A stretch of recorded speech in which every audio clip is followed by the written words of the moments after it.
We're heading toward an authoritarian future. No matter which way you look at it. Okay? Brett Kavanaugh is the federal judge who has ruled that I don't have this pulled up, so fact check me. Feel free to try and prove me wrong because I read this and I don't have it pulled up. But my understanding is that he said it is legal for the Indefinite Detention Act under the indefinite detention provision that Obama wanted to push through, where basically you can be renditioned on an offshore site for military reasons for national security. He ruled that the government can look at metadata under the third party exclusion. Basically, your metadata online, because you're giving it to Google, they're allowed to take it. It's not considered a search against you. I think that's wrong. I think it's an archaic way of looking at how data works and what you own and what you don't own. So there's a lot of things that I think he's just plumb wrong about. The left, the Democrats, have fucked this up hardcore by going this route with Christine Blasey Ford. But sure, maybe it'll work. But I think if they went the route of national security and authoritarianism, maybe they would have gotten a lot of people to support them, including Trump supporters and including people on the left. I think the reason they didn't is because the Democrats, it was Obama who put some of these provisions in place. I think the Democrats like the idea of authoritarian, policy. Obama prosecuted more whistleblowers than all the presidents combined. He had the disposition matrix. And now that you have this, judge who kind of agreed with Obama on certain issues, the Democrats aren't going to go after him for that because they want to use those powers too. Heaven forbid they use that against Kavanaugh to get Kavanaugh, to get him out. And then they have to use these things in the future because they're authoritarians too. So we have this op-ed. I don't want to talk about it too much, but I want to make a point about it. It's from CNN. It says, what changed after Blasey Ford Kavanaugh hearing? And they talk to a few people. It says the opinions are these people's. So we have this woman, and she says, for the last few weeks, Washington has been consumed by how Christine Blasey Ford's letter was made public, whether or not she would testify, whether or not she would be interviewed in a public or private setting, when the committee should have been informed. To date, the process questions, unfortunately, have been an effective crutch for those Republicans in Congress who would rather jam through a Supreme Court nominee accused of sexual assault than take the time to explore through an FBI investigation and additional testimony of individuals like Mark Judge whether an individual being nominated for a lifetime appointment to the highest court in the land has the character to serve. I think that's biased, but I believe it's fair. And so, I don't want to read everything she says because I want to get to the point about what she's talking about. She says, as women and men across the country sat riveted watching the hearing on Thursday, most were not calculating what this would mean for voters in swing districts or whether Senator Dianne Feinstein would follow proper committee protocol or what it would mean for Democrats' chances in the Senate. But most were riveted because of the prevalence of sexual assault across the country. Because whether they know it or not, most everyone has a friend, a coworker, a family member who has experienced versions of what was described by Ford, who was doubted, who was ridiculed. And I also want to point who has no evidence, and none of what she said was corroborated. In fact, to the contrary.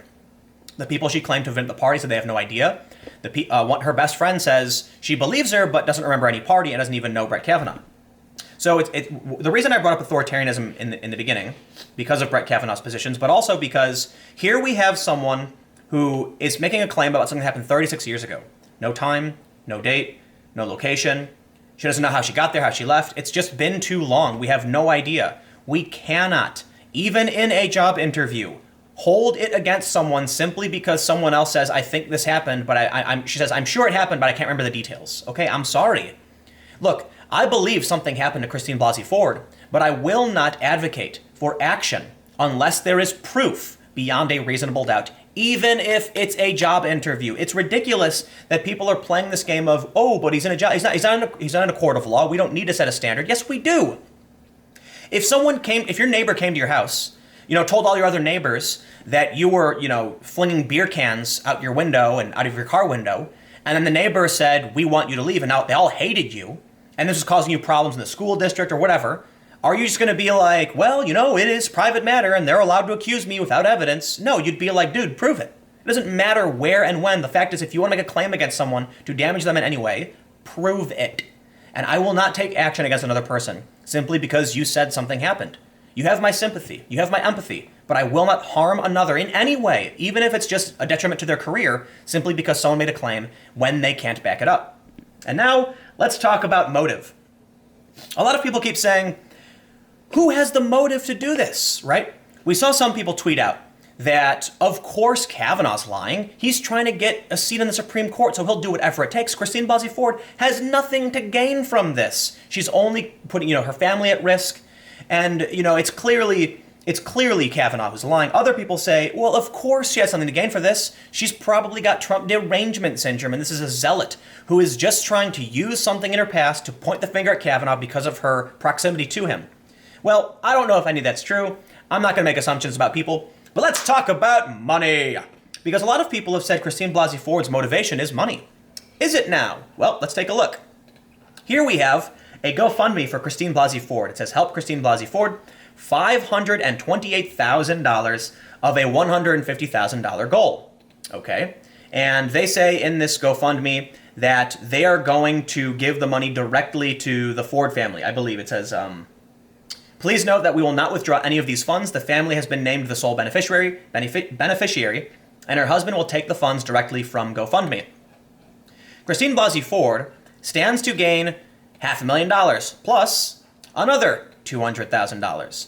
So I wouldn't say there's no gain here. However, I do think it's rather silly to claim that simply because other people set up GoFundMes, she knew this was going to happen. I don't like to use the fact that people did donate to a GoFundMe as evidence that she was planning on profiting off of giving this testimony. I think that's silly. I think her testimony was credible to an extent. I don't give her 100% trust. I don't give anybody that much. But I don't think she's lying. I just think she's mistaken. It was 36 years ago. Listen, if you can't remember the time, the date, location, how you got there, how you left, and the people who were there also say they don't remember the party, and your best friend doesn't even know Brett Kavanaugh, perhaps you are mistaken. She claims she's 100% sure that it was Brett. Look, if you're claiming you're 100% sure, but then you can't even remember the time, date, location, how you got there, how you left, I think you're not 100% sure, okay? I also want to point out in her testimony she claimed she was afraid to fly to Washington, D.C., but she flies for vacation and she flies every year for family. Yeah, maybe she overcomes her fear every time, but you'd imagine if she's claiming that it's her civic duty to testify, okay? But she's afraid to fly, so she didn't want to come to D.C.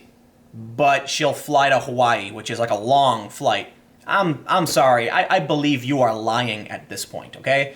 Because civic duty is above vacation, right? Someone taking action because they feel they have a duty to do so. That I believe, if she's like, I overcame my fear because of my civic duty, great. What about all the other times you flew, right? That seems like she was coached and told to say that they were trying to delay for whatever the reason, and there you go. So I don't know what the point is, why she would testify other than, she believed this happened and she doesn't want, she thinks people should know about it. But a lot of people are posting images of her like in the hearing with a bunch of piles of money in front of it. Yes, Blasey Ford is going to make a ton of money off of this. I'll also point out that there have been a lot of people like Michael Cohen, for instance, and Peter Strzok, who have massive GoFundMes because people like the fact that, this is the Civil War. This is how the cultural Civil War, the cold Civil War functions. If you come out and say that you have credible evidence against something in the Trump administration, or you're somehow opposed to them and you're in a position to actually do something, people who hate Trump will give you lots of money, okay? So there is a possibility, because of what we saw with other people raising a shitload of money, Christine Blasey Ford knew this, and then the GoFundMes got set up, and she knew the money would come. Personally, I don't think that's the case. I really don't think that's the case. I think it's more likely that she had a story, she believed it was Kavanaugh, she's probably mistaken. If Kavanaugh and Judge say it didn't happen, and even her people at the party said they don't remember this, and even her friend said she doesn't even know Kavanaugh, I think she made a mistake, plain and simple. And of course she has to keep doubling down. She's got people patting her on the back, telling her to go forward and tell your story, and so she's going to be like, okay, even if she is a little unsure, she's going to say she is sure. Whatever the reason. I think she did make a mistake. But the point being, it's silly to accuse her of doing this for personal gain, because of someone set up a GoFundMe. It just so happens that in this day and age, this is what happens. And whether or not she knew she was going to get any money in the first place, we don't know. So I think it's irrelevant. But I also want to point out, she has another GoFundMe. Or, this is not for her, this is like setting up a scholarship in her name. I don't know what the point is. But we have this one. Brett Kavanaugh, he's got so far in 5 days, $357,000. Kavanaugh is a federal judge. Christine Blasey Ford is like a PhD professor. These are not people who need hundreds of thousands of dollars. Clearly, people are giving them money because this is how the Civil War is being fought. It's being fought over resources. If you can fund your side of the culture war to a greater extent than the other side, then your side wins. If you can outpace the opponent with economic growth, with funding, with access to resources, your side wins. This is the battle. We are watching it. People funding partisans because they want their side to win. Which reminds me, I have a Patreon in the description below. Feel free to become a patron to help support my work. I'm actually half kidding. By all means, become a patron to support my work.